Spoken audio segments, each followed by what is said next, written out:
Jo, vidíte, tady zase hrajeme tady tu nejlepší hru. No, nejlepší zase ne. Možná. Brutální vražedná na koníčko se hledáte. Jo, podívejte se na ty nápisy.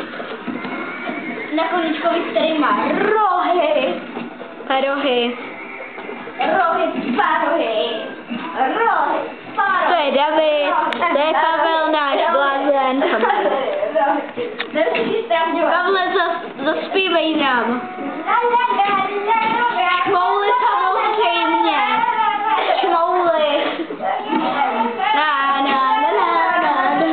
Já si to ještě pamatuju z dětství. Co? Na.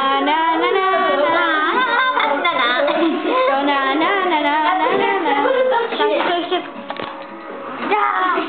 My natáčíme. A Pavel šílí. Oj. Já živoju.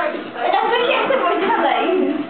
Koukněte se taky někdy na videa, Pavel je blbej a tak dále. To je taky A záchvaty smíchu Pavla Starého. Jo. A tam máte víc videí o něm. Když dáte nahoře něco, tak tam se objeví ostatní.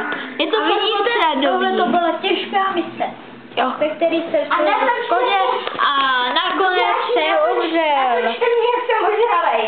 Rolík. Mám natáčet. A šílenec Pavel Carič. Který ovšem je zase byl